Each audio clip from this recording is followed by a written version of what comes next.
What's up, everybody? Welcome to Mythic Conversations. We are 1 week away. 1 week from now, I will be in New Jersey. We will be kicking off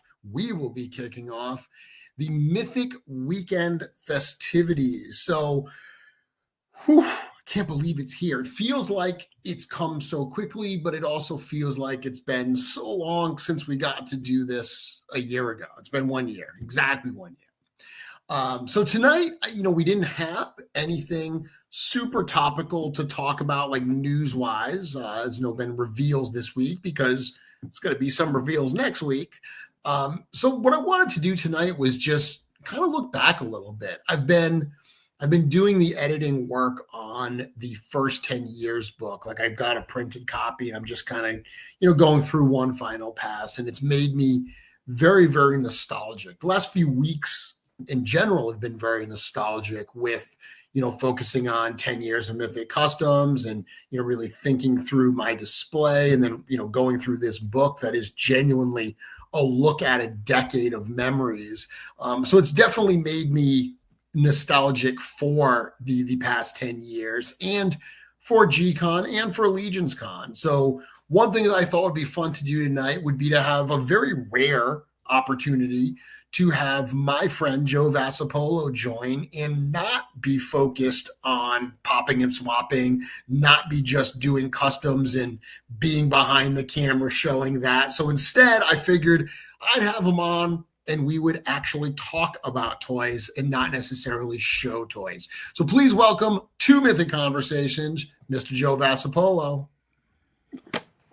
What are you doing? How's it going?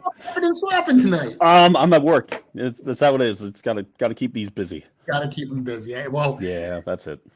This is the time of year that you don't really have to look for stuff to keep yourself busy. There's no shortage of things that are happening right now at Four Horsemen Studios. That's right. Yeah, it's super busy. Everyone's deep in it right now. It's so deep. Yeah, there's a lot of good fun stuff happening. Just come on in, Chris. Just do it. Just be seen. There he is. Just say hi. There he is. Hi, Chris. All right, we got it in. All right.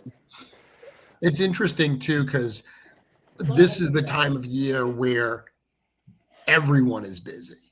Like, we have points where like different groups of people, like, I'll give you an example. When a truck arrives and it's time to start shipping a pre-ordered wave, everyone in that back room is cranking, but it doesn't really impact me at all.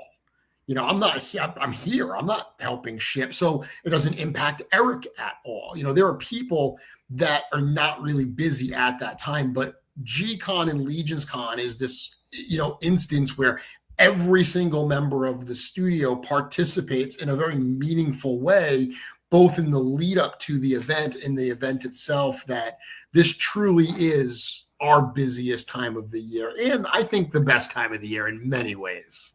It is very much preparing for, the holiday at your house. Yes. And you want to pull it all together, and you want to, dust away the cobwebs and, decorate best you can before everybody comes over. And it's a time of year that I both look forward to and cherish and dread at the same time, if we're being honest. Yeah. But it's all worth it, and I do look forward to it.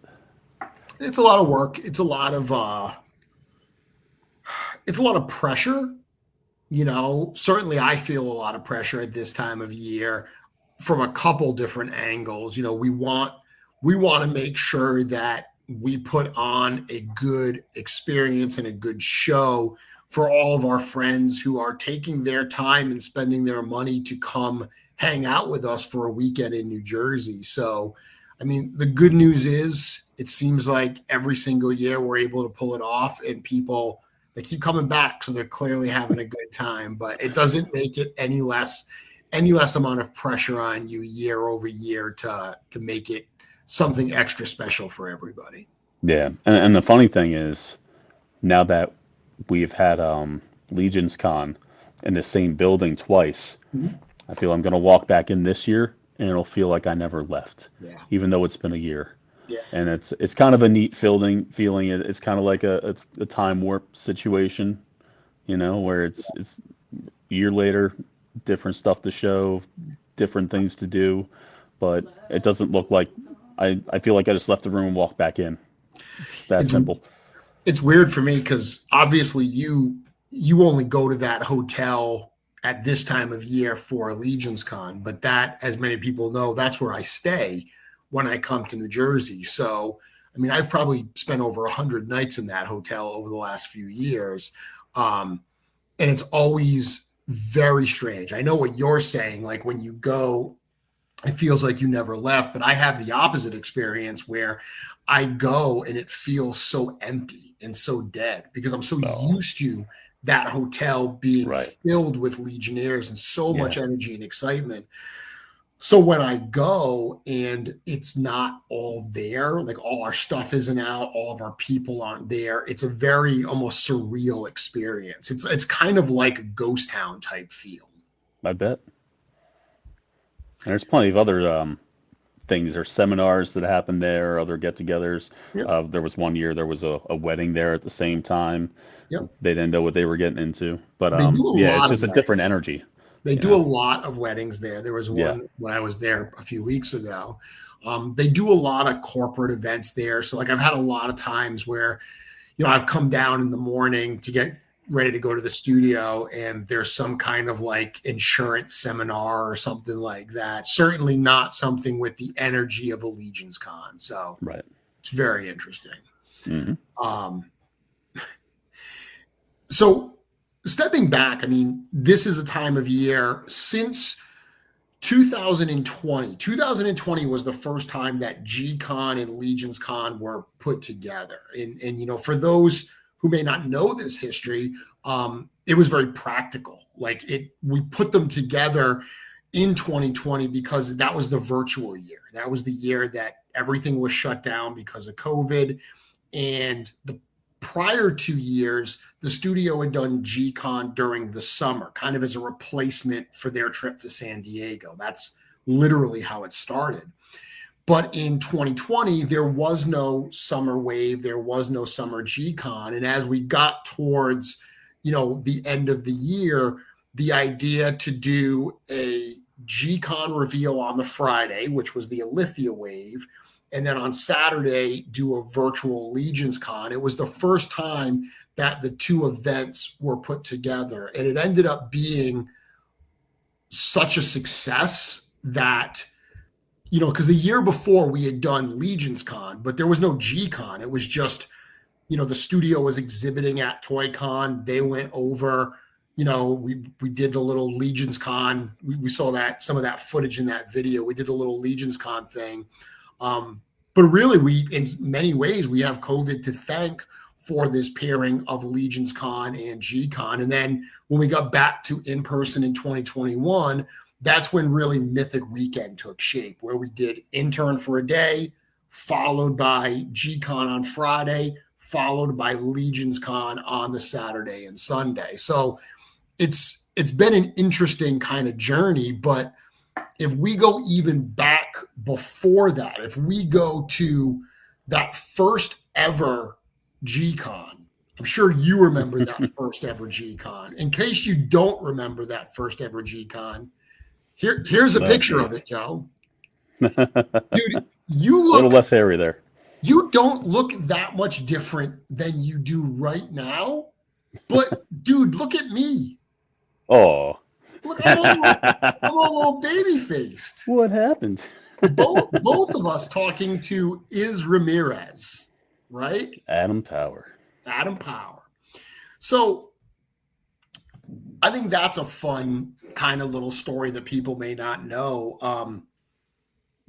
that first Gcon 2018, which was when the Soul Spiller wave was revealed, that was the first time that you and I ever met. We had never met prior to that. We both were invited to the studio to show off some of our customs. And I mean, neither of us worked for the studio in any capacity at that point.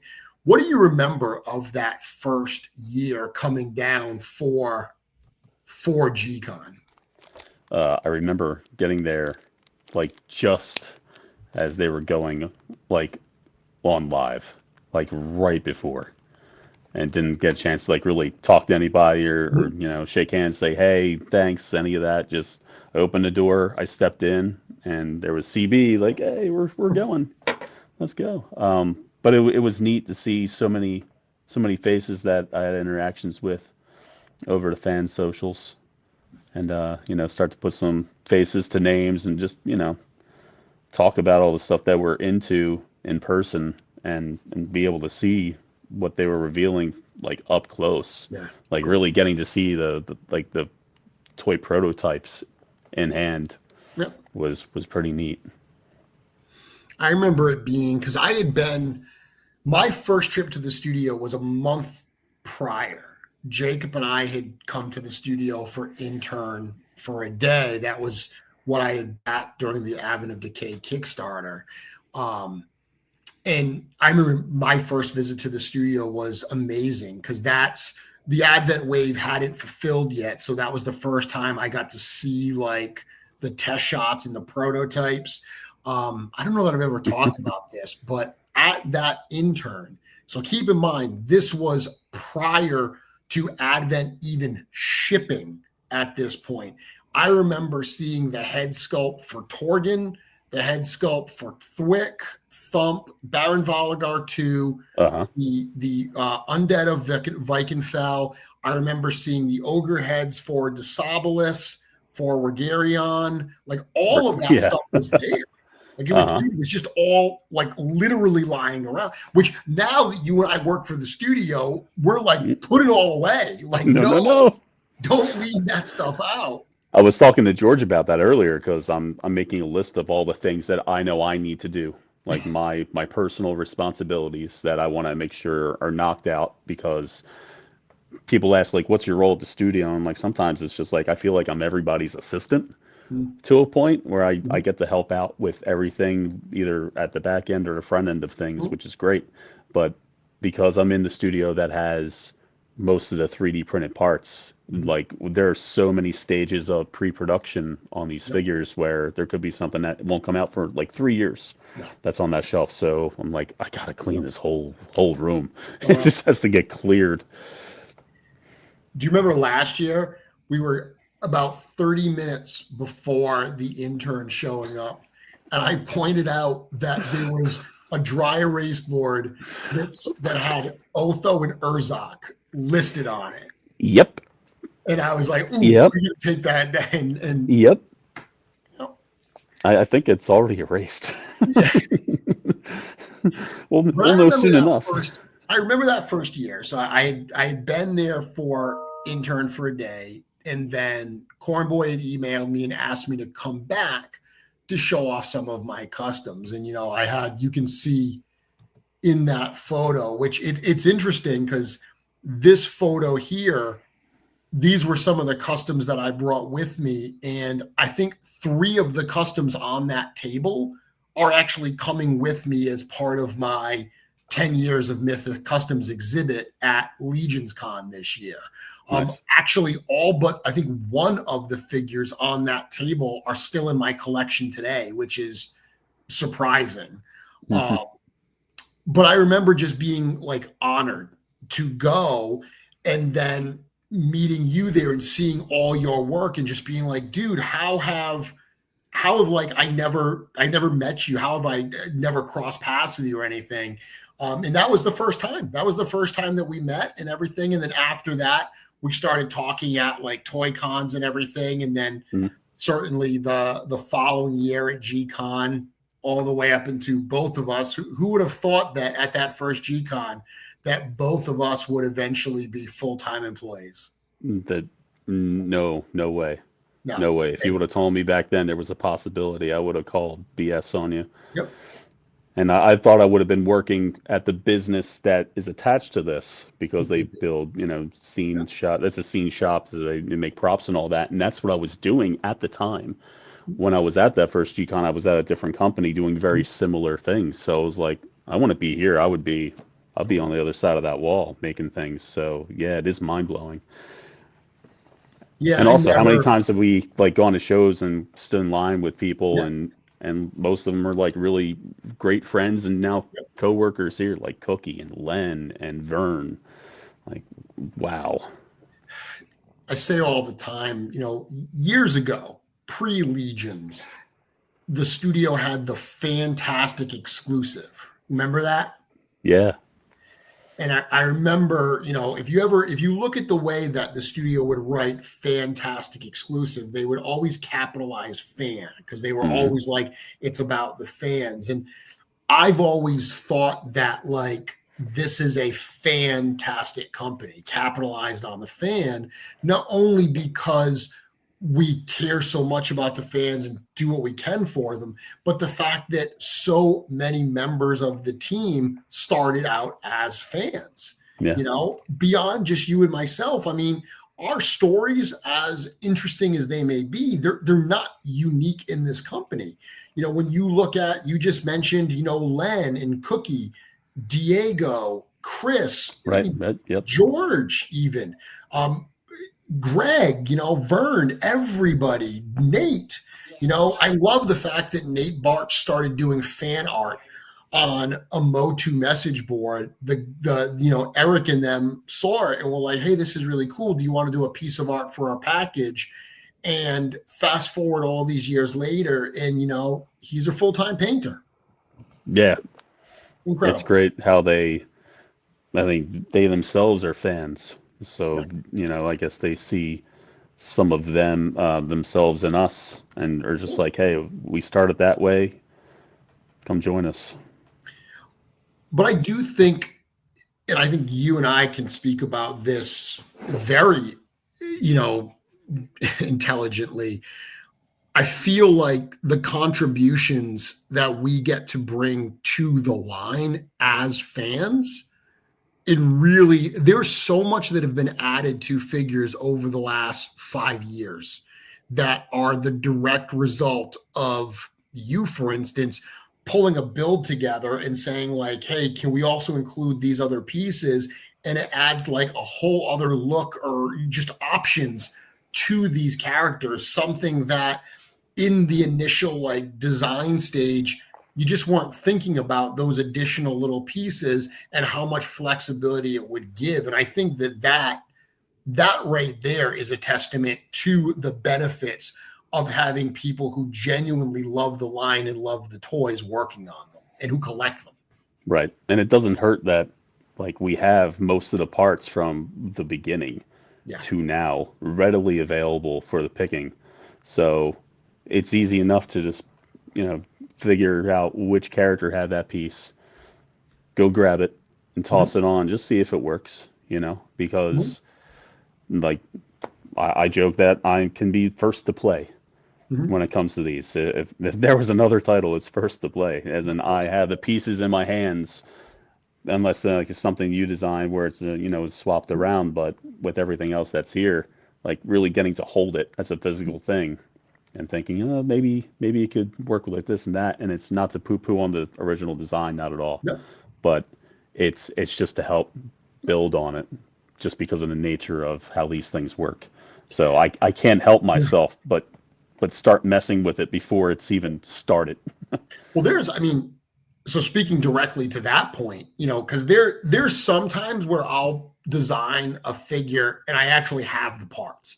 So I can put it together for a proof of concept. But dude, there's a lot of times where I don't have the parts because it's using pieces that I know are coming very soon. So we can use them like they're fair game, but I don't Mhm. have them in hand yet. And not only is it not stepping on toes, it's a critical part of the process to say, like, here's the design on paper. But when you start pulling those parts, you're that last line of defense to say like, okay, what works, what doesn't work? Is there a part swap that would work better? Is there something that we can add that makes it even cooler? Like that just gets the final product to be that much cooler when you're putting those pieces together. And as you said, you get to be first to play. Yeah. Yeah, it's pretty neat. And I'm really grateful that like I'm even one given like the opportunity to do that where it's like they want to hear the ideas and not just like, listen, this is what it is, just do the thing and we move on. It's like, no, like what do you got? Let's try it out. Let's see how it works. Good ideas can come from anywhere. I remember hearing that many, many years ago with a previous company, and then, that sentiment that like anybody can have a voice in this, and not every opinion is going to get a yes and move forward. Not every idea ends up making sense, but every idea should be given the opportunity to be heard. Right. And Eric's the absolute best and the absolute sweetest at saying no. Yes. When I hear it, it doesn't hurt. Yeah. It never hurts. Not at all. Not at all. So speaking of playing, a little off topic with, the immediate LegionsCon and everything, but we've gotten a lot of Legions in hand this year. So we got both Necronominus and the All-Star 6 wave, which they were continuations. So in many ways, it just felt like a gigantic wave of figures. It felt similar to some of those early Kickstarter waves, getting all that stuff in hand. But then we got those great Cosmic Legions figures in hand as well. I'm curious, beyond being first to play, now that you've got the products in hand, the production pieces in hand, you're messing around. What have you been most excited for recently or, this year with the products that you've gotten in hand? I was really happy with how those bulky cosmic armors came out. Yeah. Just having it kind of felt like a different toy line to an extent to me, because it wasn't too much. There was, of course, there's always reuse, but in that wave, just even within those 3 large suits, there was such great variations of sizes of things that can work with other stuff, where it was like, wow, all right, like back into it. And, we had to work out some bugs. Things take time, and trust me, like if people had stuff sooner, it wouldn't be as good of a product as we got in our hands now. Yep. So we're going to put in that work best we can to get it out as soon as we can, the absolute best we can provide. So that wait, having it finally get in hand was wow. And I've done quite a few swaps with those I was pretty happy with. But I guess also on the Mythic side of things, having a lot of fun with bones and those skeletons, and mixing with the head pack and making a bunch of skeletal dwarfs finally. Yeah, and can't go wrong with knights. I got a lot of duplicates. Yeah.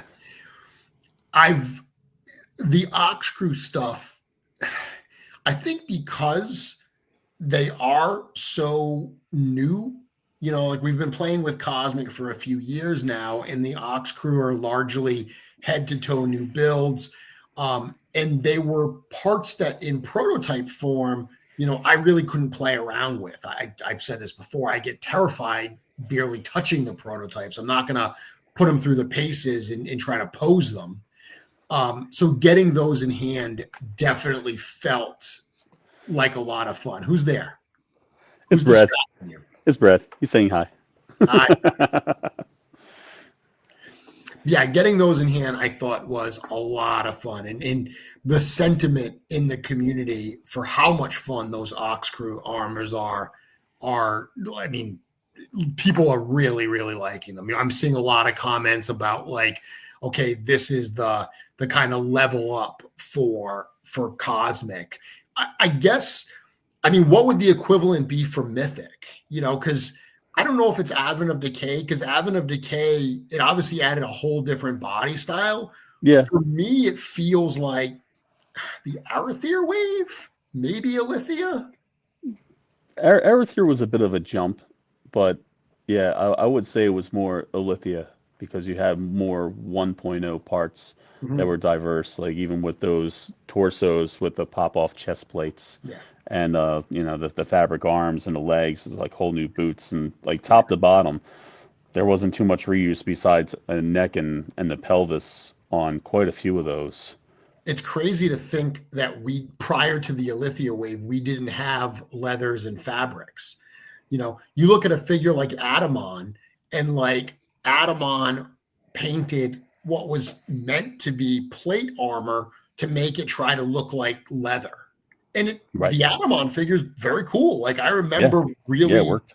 I remember being like, wow, this is really neat. The fact that this looks like, layered leather and everything. But it's crazy to think that, because now obviously the fabrics and the leathers are such a big part of so many of our designs, to think that we didn't have that until 2020 Gcon. And now that we've had them in hand for so long, it's like I feel like they've always been there. Yeah. Yep. And there's been a lot of releases with it, so at least customizing and swapping around, it's made its way into a lot of Yep. stuff. It has, for sure.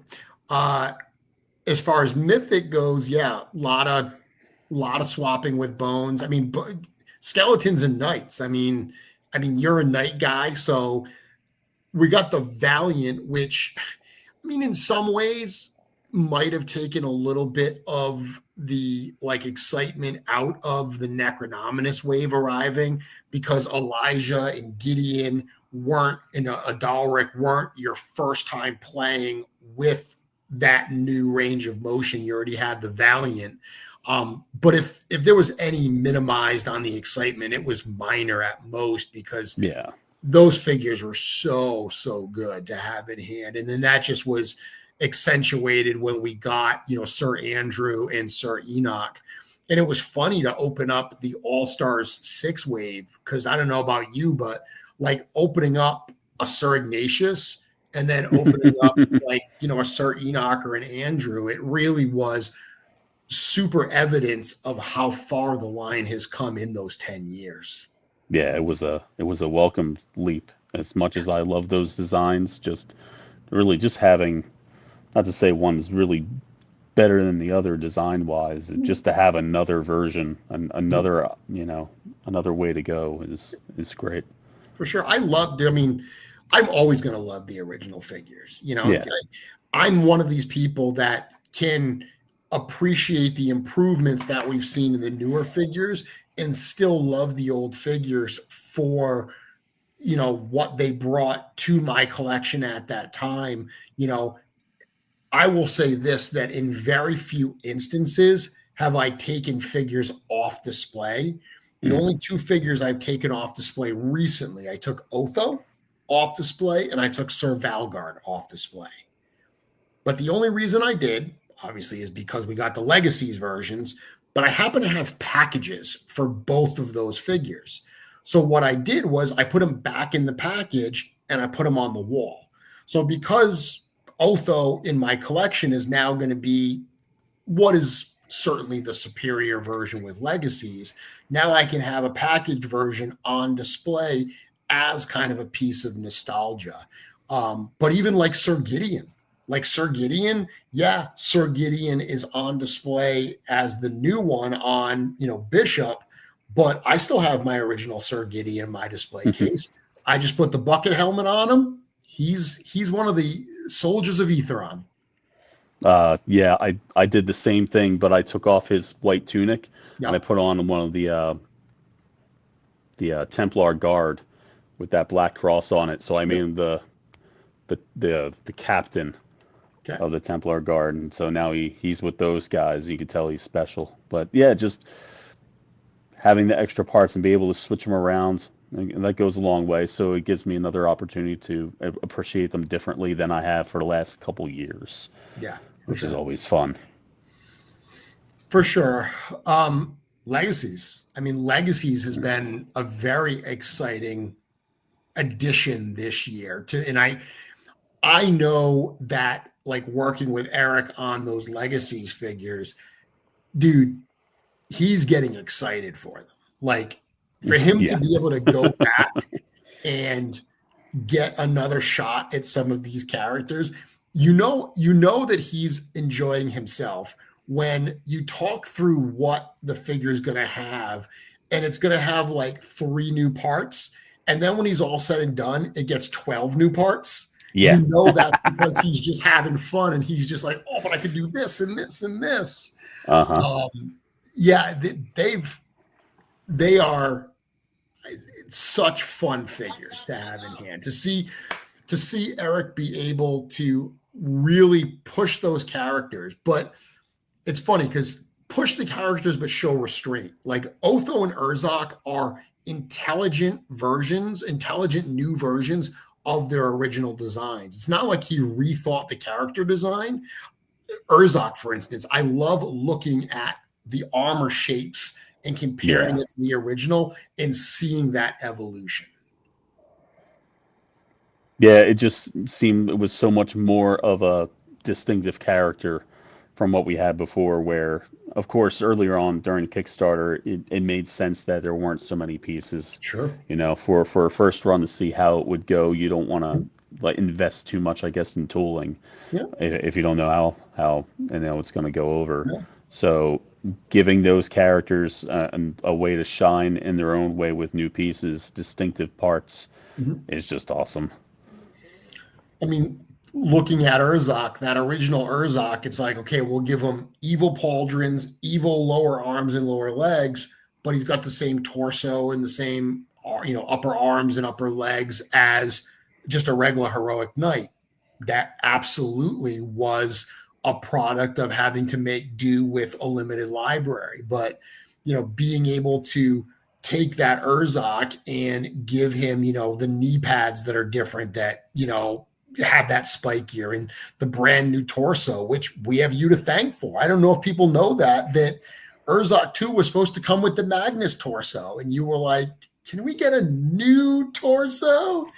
And Eric was like, yeah, I think I can do that. So I had seen another design of orcs from the game in which they were able to take the goblin torso and size it up to 1.0. Sure. And I just loved how it looked like more evil, more aggressive for that character type.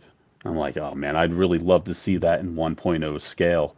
And when he had worked one up, at first I was thinking it can just be a chest plate. But then he went and did the whole thing, and I was like, oh, thank you, thank you, thank you. Like it was just great. And I'm already thinking of like 4 different ways to use that later on. Maybe you'll see. I mean, you had direct hands-on time with those Legacies figures, because what an honor. I mean, Legacies of Mythos, that was a big drop for us. That was an important drop. And, you got the call to paint both of those figures. You painted both Otho 2 and Urzok 2. I mean, that right there has got to feel pretty darn cool, man. It really blows my mind to know like how I started with these. And I picked up Otho, the first one, off of an in-stock sale where it was just like, there was just a few things there. And I'm like, oh, that's a cool knight. I'll grab that one. And then as soon as I had it, wishing I had gotten another. Yeah. And then to be able to make the next version of it, I'm just like, I would have never have guessed back then when I gotten that first one in hand. I'm like, wow, that I'd even, one, be here, and two, be able to make a second version. It doesn't make sense, but I'm really grateful for it. And that Urzok, that's one of the like dirtiest, grungiest paint jobs I had done on something, because usually I do like a lot of, I think I do clean work. Like when it comes to line and details and keeping stuff straight, like I'm comfortable there. But with Urzok, it's like totally different. It's got to be gritty. It's got to be grimy. It's got to be nasty. And I kind of struggled with that at first, but like when I worked it out after some notes from Eric, and I showed him like, is this what you're talking about? And he's like, yeah, that's it. So it also kind of pushed me to work on something different than I normally would say I'd want to do or would do personally, and I think it turned out all right. I'm really happy with it. Very happy with it. So that's some of the stuff that's been going on. Moving it back a little towards what we've got coming up next week with LegionsCon and Gcon. One of the more challenging things that we have to plan out the last couple years is the Legion's armory experience. Mm. So is so much different. Like when a figure gets planned out, you're thinking within that box, like, okay, what parts come with this figure? And, you know, as we talked about earlier, sometimes we'll add extra parts, or, you'll say something like, hey, what if we paint match it to this? So there's, cross pollination and we can pop and swap. All that stuff is great. But when you have to plan out the armory experience, like, you need to create something that is very intentionally meant to be laid out in pieces that all work together in some way and yet needs to be cohesive. It is very, very challenging. We got there, and you, along with Big Greg, are kind of our two, armory masters, our master armory blacksmiths. Lanistas. Yes, there are smithies that are behind there. You've been playing around with some of those parts and some of those builds, getting ready for next week. What are your thoughts so far as you've been digging into the armory? I loved last year's, but you can only make a knight. Mhm. And with this, it's a gladiator, it's an undead, it's a demon, it's a hero, it's a villain. Like, the diversity of character types you could have within this that stretch, like you were saying, outside of, like, with other things that we have, putting those extra heads sitting in the fodder bin to use. Mhm. Like, this is what we've been waiting for. Getting some of the new armor pieces in different colors that work with so many things. Like, there's so many more possibilities with this offering this time around that, like, I I I don't think I can get enough of it already. And the fact that, because they have unhelmeted heads, Yeah. these read more as individual named Yeah. characters than they do, you know, a legion or legion builder of one of many. Mhm. They have more identity. They can tell more of a story. Mhm. And just, getting the wheels turning in people's heads when they're putting these together is so much more gratifying. So I'm glad that we've gone in this direction. Yeah. It's funny because last year's Legion's Armory experience was very much a response to the Valiant Knight.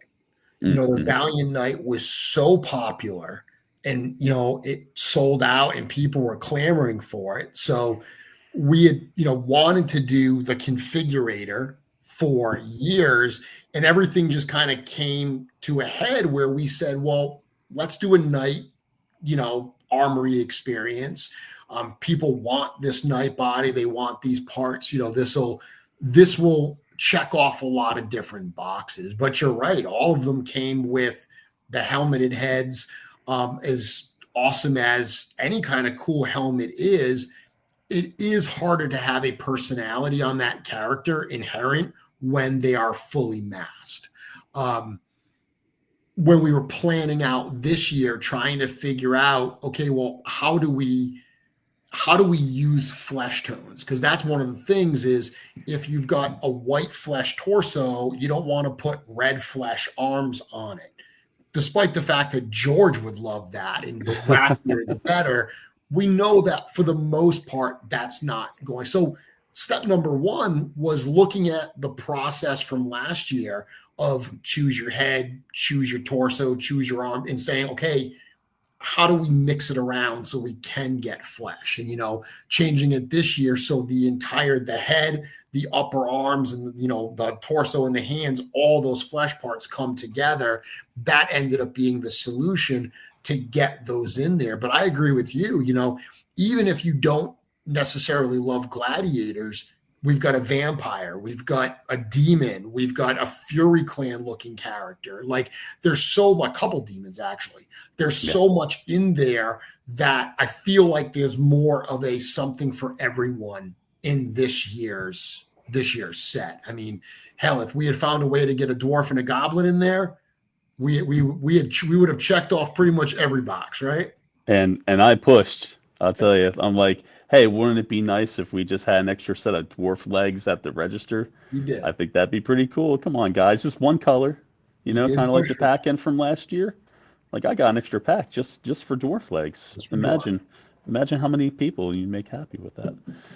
I But do, I yeah, do I mean, know just all the kings. yeah, but yeah, like getting that Marley helmet in Mhm. there, where you had to get that figure. If it wasn't your cup of tea, for whatever reason, that was your only chance to get it. And now you're picking four different colors. Yep. And I think that's fantastic. And what's in that helmet? Like you don't know. You can put that on whatever body type, and that in itself. Again, we're talking about helmets, not given an identity, but with that one, it's not like a regular helmet that you expect to see on a common warrior. Like, what's that guy's story? Yeah. You know? Yeah, and like I said, what I love about this year's armory more so than last year's, last year was build some cool knights. And yeah, this year's build some cool gladiators, but the fact that when everything just kind of lined up and we came up with this idea of like these legends of the Colosseum, the fact that in a fighting arena like the Mercurian Colosseum, there would be all of these fighters who they were legendary perhaps at one time, but throughout the years, some of their stories have been a little bit lost to time. So being able to go and build out some of these characters and create your own stories and almost like bring that back to life, I just thought was a really fun aspect. So I'm super excited for it. I know that last year the feedback we got on the armory last year was it was overwhelmingly positive, but I heard multiple people say this was so much more fun than I was expecting it was going to be. I think just being able to go in there and see all those parts laid out and have that experience of being able to put a figure together and then it's something that you can buy, that is pretty special, and it worked so well last year. I'm thrilled that we're able to do it again. There were a good handful of people who walked in with a plan. They had Yeah, pictures, we did. they had spreadsheets, they had a little list on their phone, and then they got to seeing everything, and those plans Yeah. changed or evolved. Yep. We're like, like, okay, so I need to make these, and then maybe one more, maybe Yeah. just one more, and I want to be surprised to see it happen again this year. But of course, like I look at these parts, and it's so much easier this time around to think about how I can include these with things that I have already. Yeah. Like one thing when we're looking over designs here, I try to keep jumpsuits out of Mythic. And Mhm. that's when you have the arms and legs the same color. To me, it can look, sometimes it works, sometimes it doesn't. But that can be more of a cosmic thing. You put on your jumpsuit and then you put on the armor over that, and that's cool. And it's having like the pants, but not necessarily the arms, just to swap out, have the top different from the bottom. Like it's like here's four more colors. Like that. Yeah. That's awesome to Oh me. yeah. I, you always do that. You always try to get new colors in there. But I love the fact I've never thought of it as a jumpsuit, but I love the fact that Lord Bouchatti is now wearing a jumpsuit. So there we go. Oops. Yeah, no, I mean, your point about this year, you already have ideas of how it will fit in. I mean, that's intentional. The fact that, like that vampire body, that, okay, let's paint it to match these other vampire pieces. So there is some cohesion through the display and stuff. Yeah, that obviously makes a lot of sense. So I'm curious about your take on something with the armory, because this has been, I don't want to say a contentious point, but it's something people have discussed, and I find it fascinating. You are not a completist in any sense of the word. Okay. You do not have a complete Legions collection. You've never been demanded of you are more interested in having just cool stuff on your shelf, tearing stuff apart. It's why we work so well together. But for people that want to be complete in some sense, what do you think they have to do with the armory? Like, what makes it complete? And I'll give you a couple options, because Okay. the options I've heard is you have to have every single part that is in the armory. Like, you have to have every part, all the exclusives in your collection in some way. That's option one. Option two is that you need basically all of the, like the standard builds that we're going to put out. Yeah. Mm-hmm. Like last year, we did the 10 Armory Nights. I saw some people say, if you have the 10 Armory Night pre-builds, you're complete. Then the last one, which is the easiest one, is if you have one of each color, you're fine. If you have one green, one purple, one red. So this year, that would be, there's 6 different torso kind of flesh colors. All available later on. Yep, all available Nobody later misses on. out. Mm-hmm. So I'm curious, what is your take on what you would need to be complete? Well, whatever parts make you happy. There we go. Honestly, there is no better answer than that. Seriously. I'll admit while I am happy to if I have a chance to get everything, that's great. But like, if I don't like want multiples of everything, or maybe I'd rather have 2 sets of one piece and no sets of 3 others, just because of how I want to use them. Like, one as is, one to mess around with because I have a plan, and one as backup for something I haven't thought about. But that's not for every color and every piece. Sure. Some stuff I want to have distinctive to a color scheme, or even like I think in factions. Yep. Or like, really, I want this character to be very distinctive. I don't want any other of my swaps or any other figures on the shelf to have any of this guy's stuff. I want this guy to look like this alone. So there's so many ways to think about it. I don't necessarily feel like I need every part. But yeah, just go after what makes you happy. Really. I agree. I mean, Steve Bouchatti's actually in the chat and saying it's a completely separate thing for me. I think that's very healthy too. These are not named characters. They're not official releases.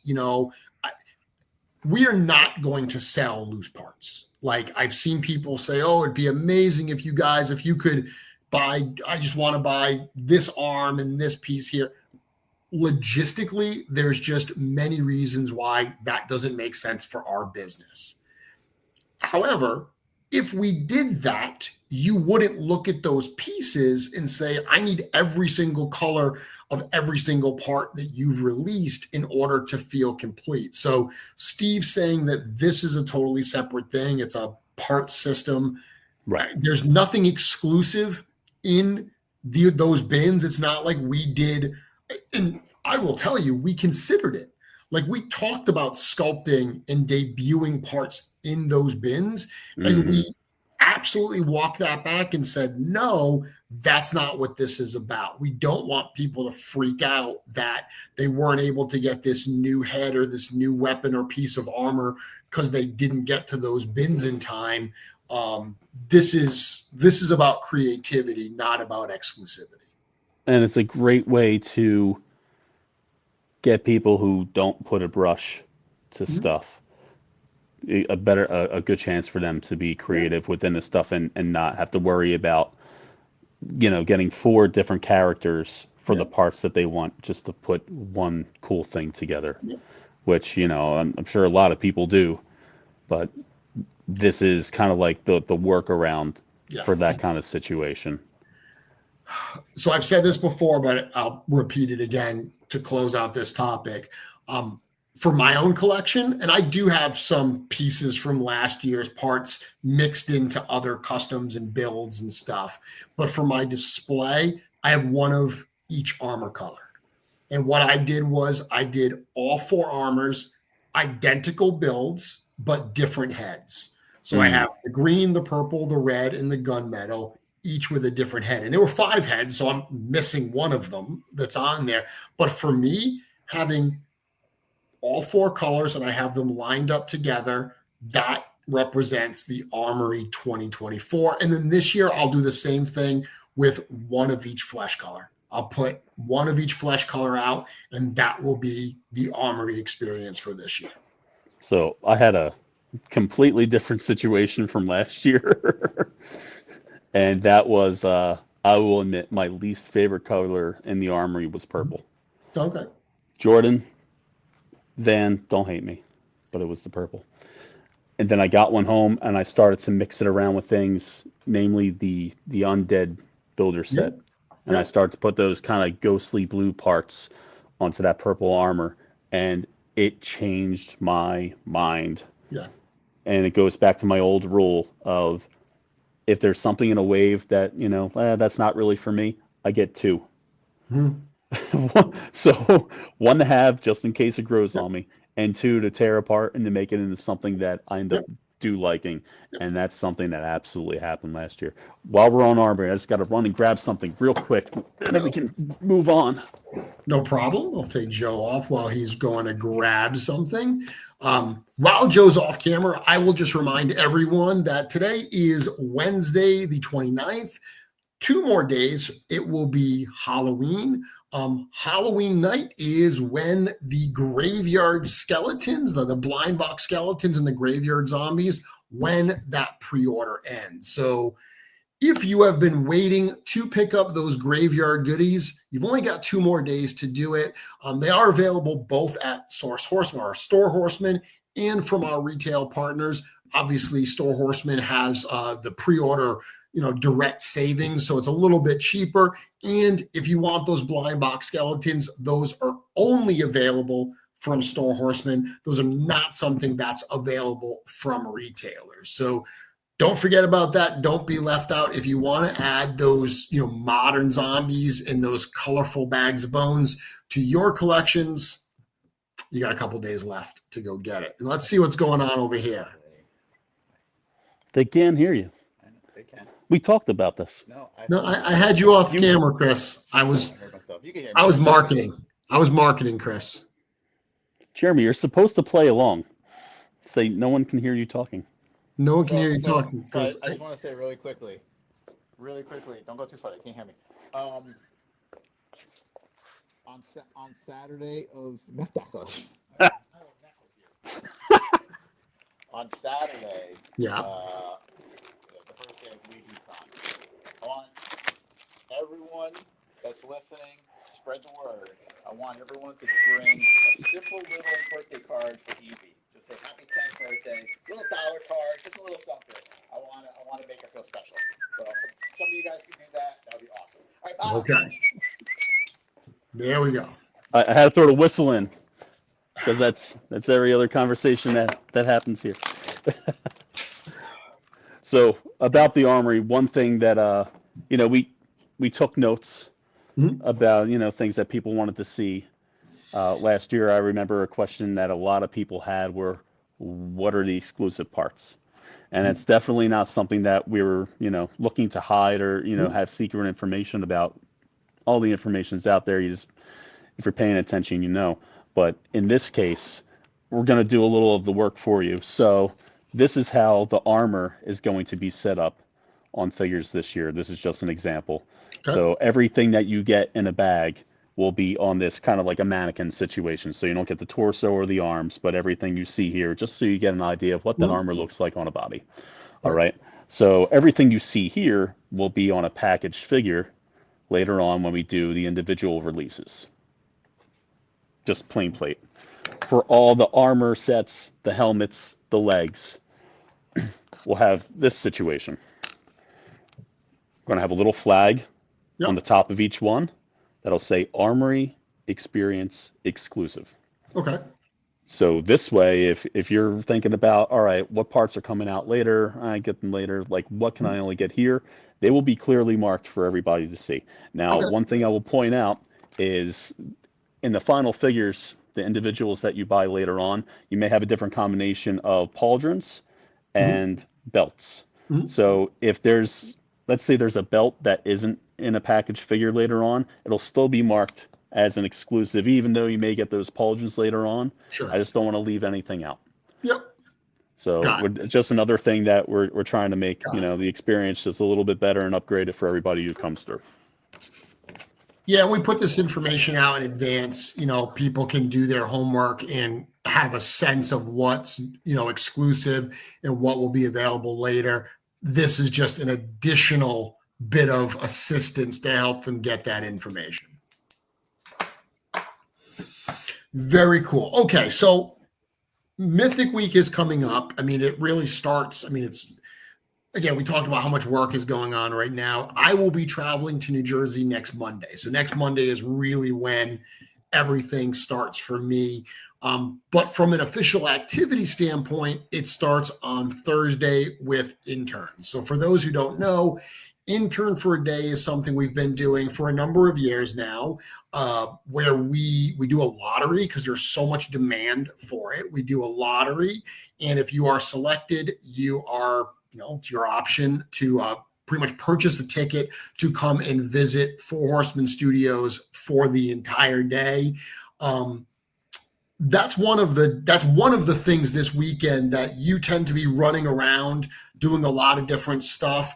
You're going to be focused this year, like you were last year, on the armory experience. So the first people that get to do the armory actually are at intern. So that's where you are going to be relegated on intern for a day. Yeah. And it's neat this time around. In previous years, I was just, behind the scenes, getting stuff together, getting prepared for later, the paint sessions, grabbing food, that sort of deal, or just popping my head in at a paint session with Cameron. And even so, just like kind of checking in with Nate and Trevor and seeing how they do, because I'm a fan too, and I don't get to see how those guys work every day like I do everybody else. And well, even I would love to sit through a whole session with Eric and see him actually get to sculpt like that. That's something really special. How quick he can work out some really awesome designs that you may end up seeing later. Yeah. But yes, it's great to be behind the armory because I get feedback from our fans directly as to if we want to do something different or just how to work out any bugs in that situation. That absolutely happened last year. We changed the order of how things were laid out on the table based on feedback of the interns, and I think it worked out great in the end, and all that information is going to carry on to this year. So that's Thursday, and then Friday is a big day for us. Not that Thursday's not, but Friday we've got Gcon. So the way Gcon works is, again, since 2018, Gcon has been the live stream experience, the live stream reveals for Four Horsemen Studios. As I said at the start, it's where Joe and I met back in 2018. For the last few years, it's been in front of an audience. And actually, it's crazy to think that this is going to be our third year doing Gcon from the Hanover Marriott. It's nuts to think that we've done it 2 other times there. Yeah. But you get a pretty fun role that day. Like I get to be, I have a fun role. I get to be kind of master of ceremonies. I get to be on camera doing my thing, but you are both behind the scenes and in front of the scenes. You're bouncing back and forth. You get to be the person that brings out those cool toys to show everybody. So talk a little bit about that. Talk a little bit about what you do at Gcon these days. Stress out.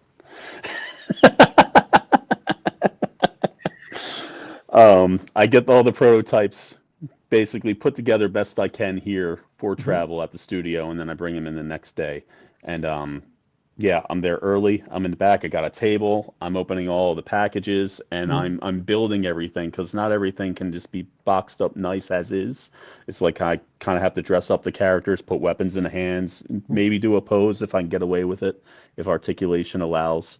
So like all that time, I'm setting up for that, and is as stressful as that can be, it is still really fun for me. But it kind of reminds me of my time in theater, where I would be a stagehand, where you needed to be listening for your cues, the sound cue, music, a sound effect or something, and be able to change over to set, or hand somebody a prop, or pull a trap door, like all that kind of stuff.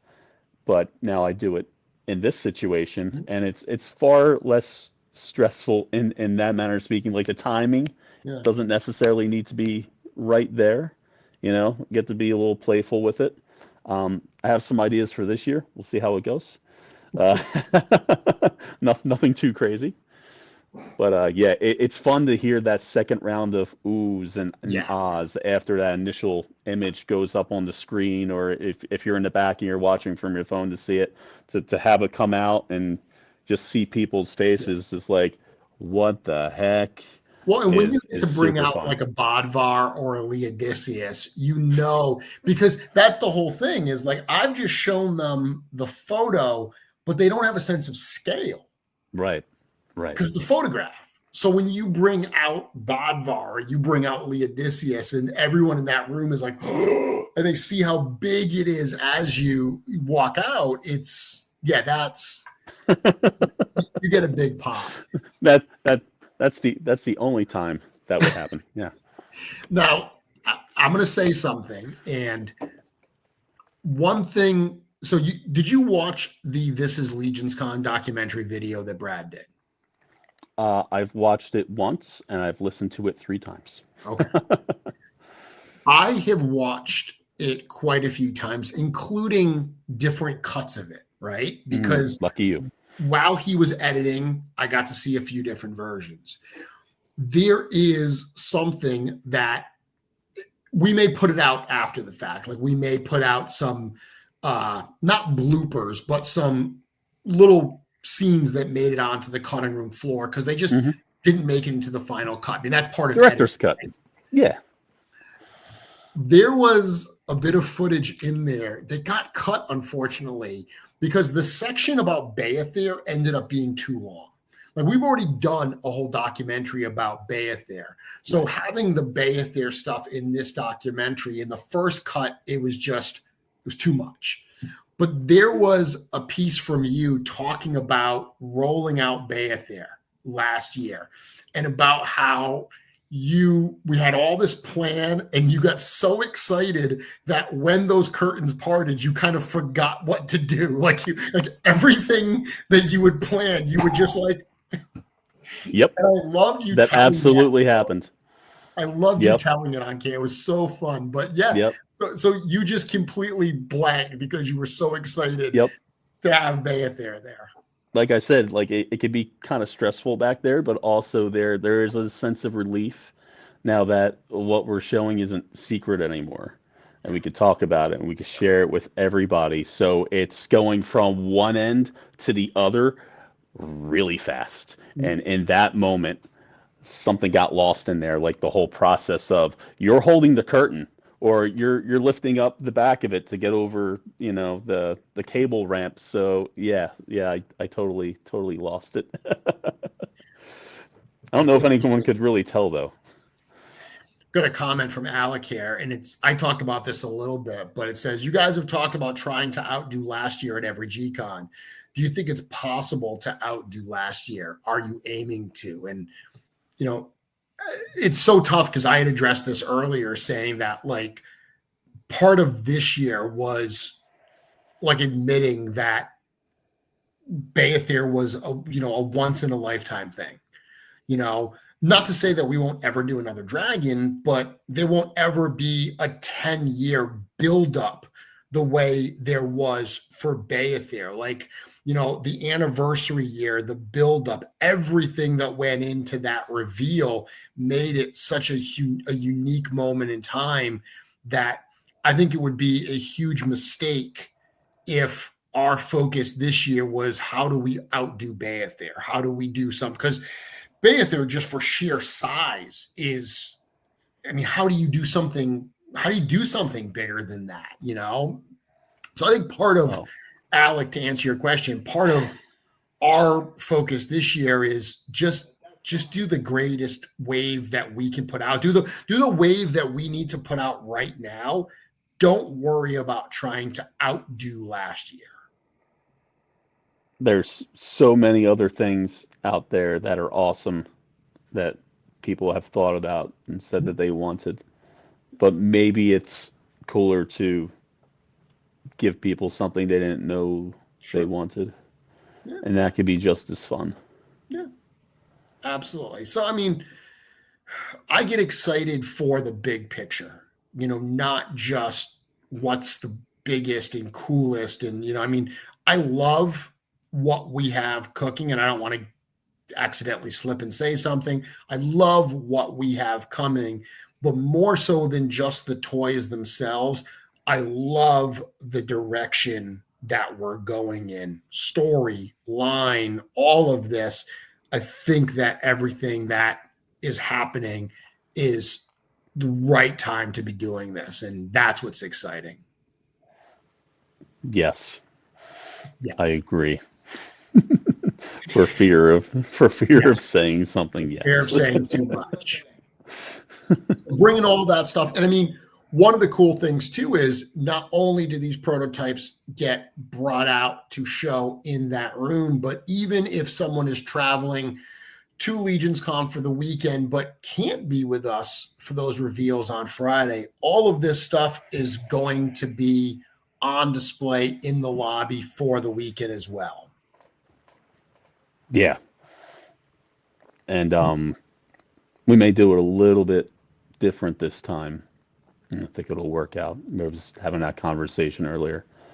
There should be enough space. Yeah, we'll make it work. I think that's cool. I mean, from a fan perspective, you talked about that first Gcon that you went to and being able to actually see the prototypes at Gcon was like exciting for you as a fan. And I that's one of the things that I love is seeing people gather around those cases and get a firsthand look at these new prototypes that we just revealed. Yeah, and like all the work that's gone into it from everybody here, getting to finally share with everyone else and, see which one is not. Everyone's going to have different tastes. For sure.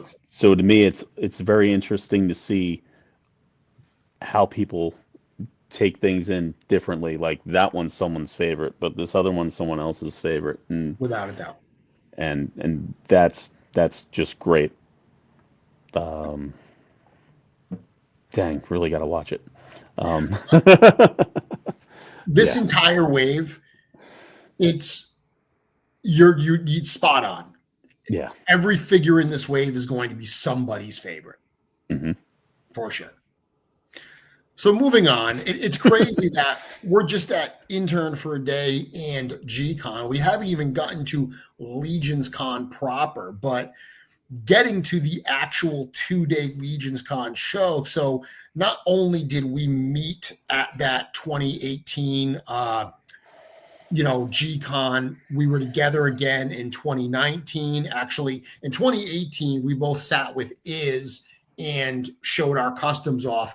In 2019, we actually sat together. So we were on the camera at the same time talking about our customs. And it was at that 2019 show that I started talking with Joe Viteri. That conversation became LegionsCon. And you were an exhibitor at that very first LegionsCon as well, that little closet of a room that we were in. You had a table with all your customs displayed there. So you are, in every sense of the word, a LegionsCon OG. Yeah. I've got my whole lanyard full of the pins from just about everyone we've done. I saw George today, and I was like, I think we may need to make bigger lanyards. He's like, oh no, you can fit them on there. I'm like, I don't know.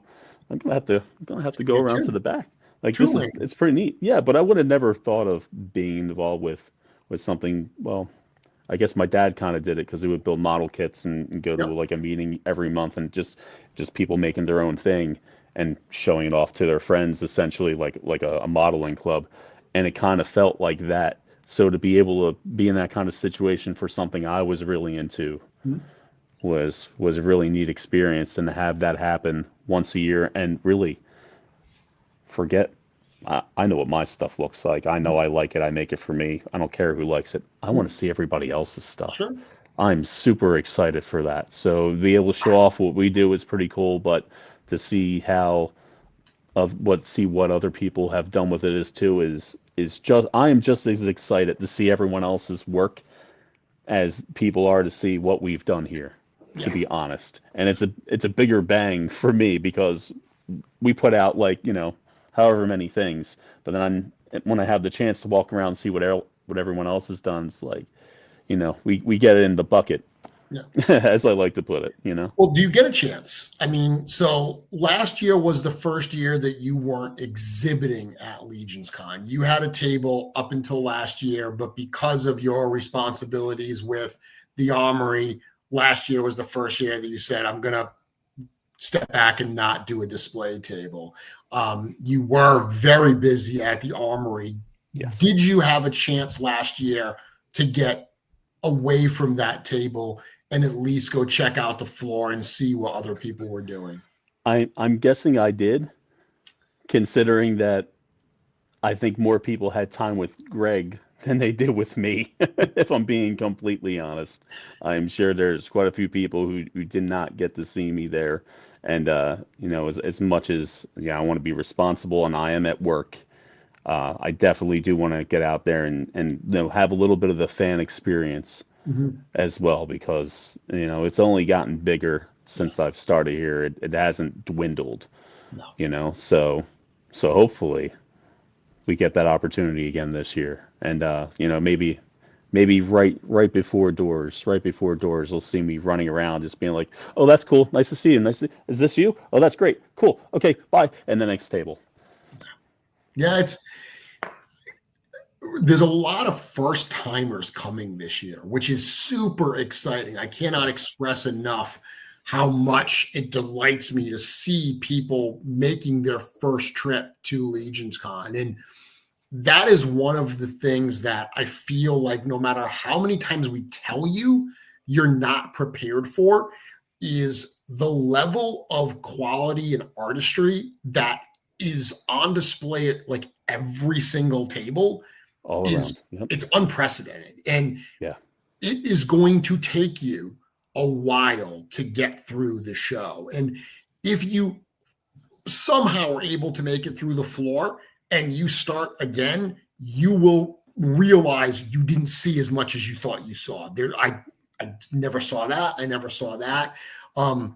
It is 2 solid days, and you can spend every minute walking those floors and checking that stuff out. And like I said, you still may miss stuff. It is incredible how much cool stuff is on display. The fact, and it's been very gradual over the years. Like it feels like this is very much a sense, and you said something to this effect in the documentary of like everyone kind of lifting each other up, like everyone just wanting to like everyone's inspired and they want to do better work because they're inspired. And as a whole, when an entire show of creators and artists inspires each other and they all want to do better, the creative output at that show becomes unbelievable. And that's where I think LegionsCon is right now. Yeah, absolutely. To see how like really, we all feed off of each other and get inspiration from all levels. People who have customized for years or just got started, whether they only paint parts or they're 3D sculptors. Like those guys blow my mind to see how the directions things are taken in is insane. And I could go to 7 different tables where I see the same head painted 7 different ways or more, and cool. They're all fantastic. Yep. Absolutely. Absolutely. The other thing that I always encourage people is what happens during show hours. Doors open at 9:00 each day, not 8:00 this year, everyone, 9:00. Because there I was we tired go. of hearing everyone tell me that 8:00 was too early. And we were tired of showing up at 7:30 to get to work after being up till 3, 4 in the morning talking with our friends. And that's my point. 9 o'clock, till 6 on Saturday, 9 to 5 on Sunday. The show doesn't end when the doors of the ballroom close. There's part of what is so special about LegionsCon is we're not in a convention center where after the show, everyone's dispersing to disparate hotels. Even if there's a show hotel, only some people are there. I mean, this entire hotel is LegionsCon. So the fact that there are multiple lobbies that will be full of people very excitedly talking about Legions and toys and the weekend and all of this stuff, so much of the experience happens once the doors close and you're just hanging out, soaking all of this stuff in. To me, that is really what is going to change this experience from a good experience to a great experience, is making a connection with some like-minded people and making it more than just a toy show that you go to or even an art show that you go to. Yeah, seriously. For the previous 2 years, I live about an hour away from the venue, and it still makes more sense for me to stay there because, yeah, like you said, when the work is done, when the showroom's closed, like I don't want to leave. Yeah. I don't, who knows when I'm going to, be done. And it comes down to like if I'm exhausted or not, and then it's time to go. For the last 2 years, there were concerts going on in the area that I wanted to see, or at least bands I wanted to see. This is the third year where I'm skipping out on a show just to stay and hang out with everybody that's coming. Who are you not going to see? Dogma at Dingbats in Clifton. Okay. Yeah, they're a little out there. Yeah, Okay. check them out. I've never heard of Dogma. You'll be surprised. Okay. But yeah, I'm like, you know what? I really wanted to see them, but no, this is happening. I want to be here for this. Yep. I mean, we even, so a couple of years ago, because Saturday night at LegionsCon, we do a company dinner. That is one thing that is important to us, is as much as this is for the fans, and it very much is for the fans, this is a special moment for all of us as well. Yeah. This is one of probably the only time a year that we are all together, right? Because, I come to the studio with some frequency, but I'm not there every single day, every single week.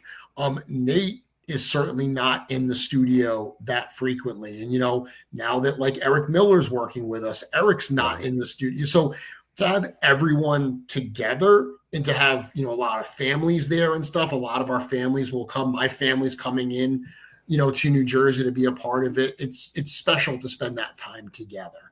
And a couple of years ago, we went off-site to dinner, and we kind of like felt bad about doing that, because while we did need to eat and stuff, just the taking 25 minutes to drive there, 25 minutes to drive back, it's like you're limiting the time that you can spend. So, we've gotten it now where like we have a private dinner in the hotel to minimize the amount of time that we have to be away from everybody. So we can spend the time we need together as a company, but still be seconds away from all of the action when we're done our dinner.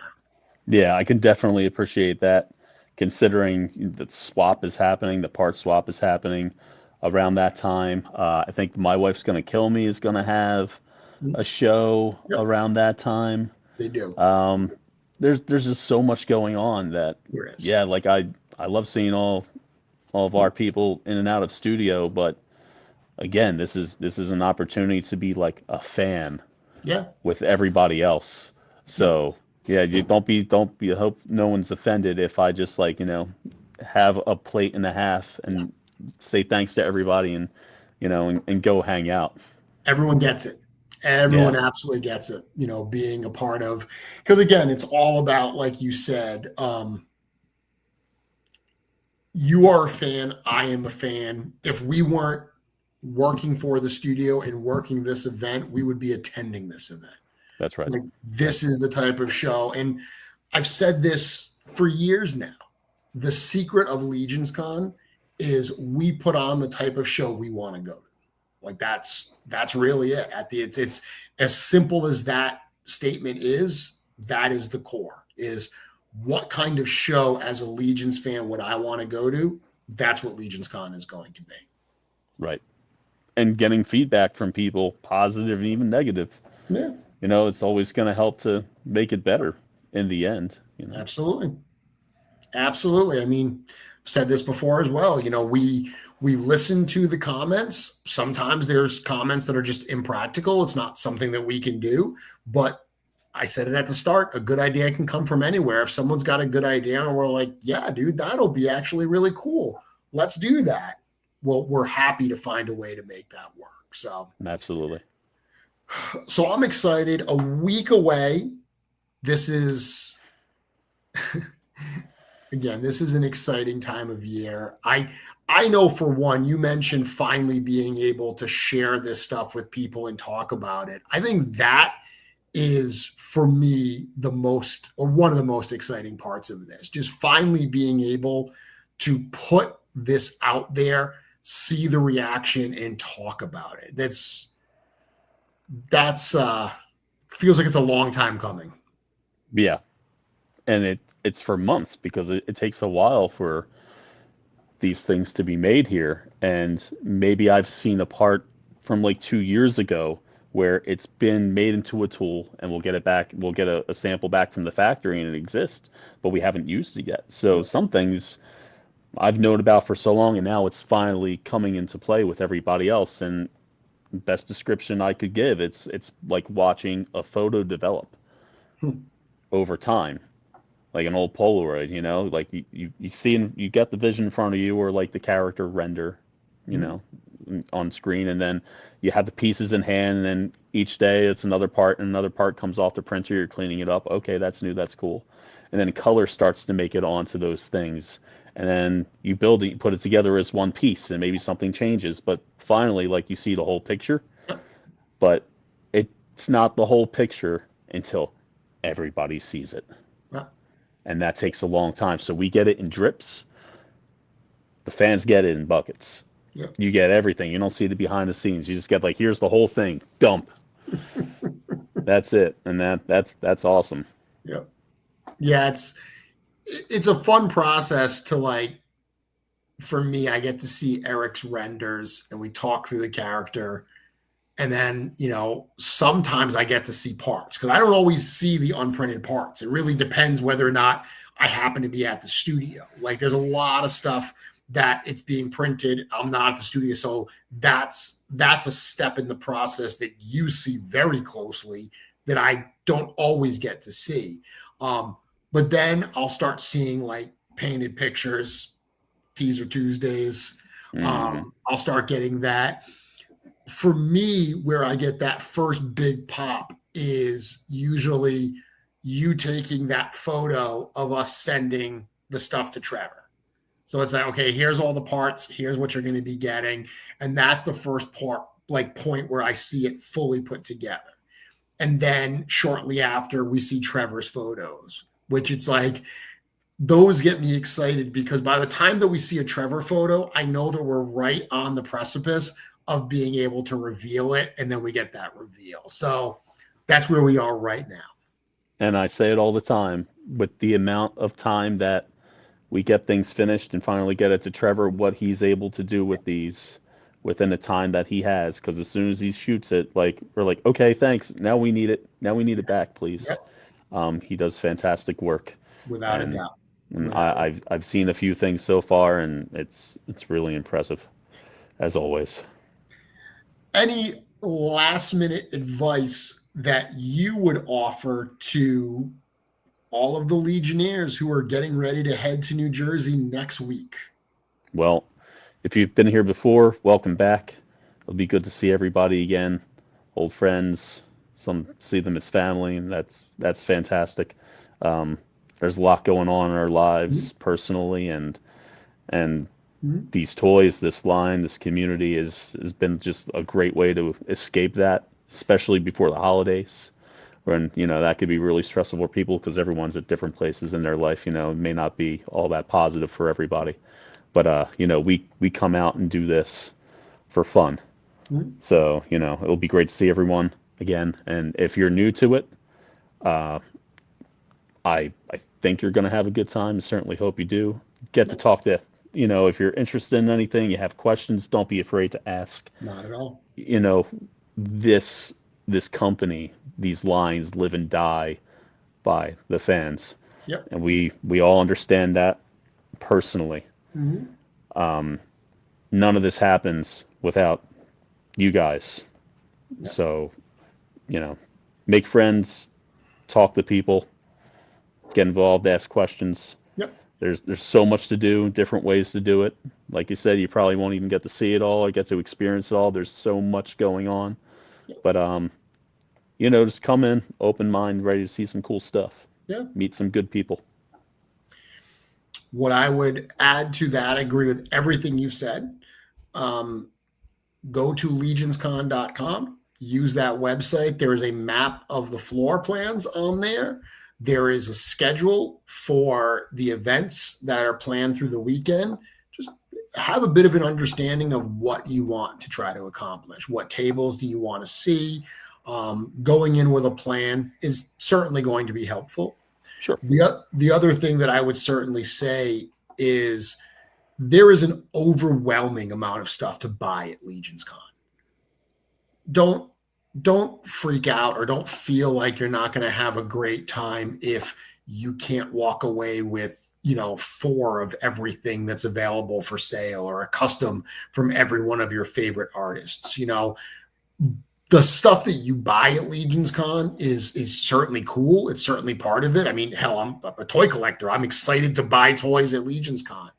But it's only part of the experience. So if you are going to LegionsCon with a limited budget, and let's be honest, we all have a limited budget in some way or another, pick and choose what you're looking for. None of this stuff is, except for maybe some of the customs for some of the creators, all of these other products from Four Horsemen and from LegionsCon and from all the other independent toy creators, they're not one and done things. There's opportunities to get other versions of it down the road. So don't stress out. Go buy some cool stuff, have a great time, because at the end of the day, having a great time, that is what LegionsCon is meant to be.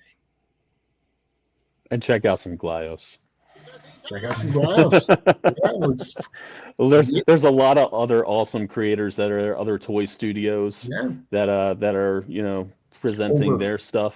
And over 30 creators this year, Joe. Wow. Over 30 independent creators. That's fantastic. All of the toy companies and the Glyos makers this year. Yeah, and this, of course, this is about Legions in general, but it's super exciting for us to see other companies, smaller businesses get out and do their thing. A lot of us here at the studio are big fans of theirs too. We're always looking forward to the next thing that they're putting out. I'm glad that list is growing. Yep. And it's not a bad thing to step outside of what we're doing, look at others, because all the Four Horsemen have been about from the beginning is, supporting brands like that, doing your own thing and making it work and making cool stuff. It's LegionsCon. Look, it's called LegionsCon for a reason. Legions are the driving force at this show, but at the end of the day, LegionsCon is a celebration of creativity and it's a celebration of community. So there's tons of that to go around, tons of community, tons of creativity. Get into the mix, have a good time. Joe, I look forward to seeing you on Monday, and I look forward to seeing all of you, hopefully, who are coming to LegionsCon and Gcon or whatever, some point next week. I'm excited, Joe. I think next time you and I are on this channel together, we're going to be doing some popping and swapping, probably. Perhaps. As much as we can, right? We'll see how busy we are. Thank you very much, everyone. Joe, I want to put you in the green room. I'm going to let everyone go. Final reminder, the graveyard skeletons, the blind boxes, and the graveyard zombies. That pre-order ends in 2 days, midnight Eastern time on Halloween night. So, of course, that's Friday, October 31st. That's when the pre-order ends. Get to storehorseman.com.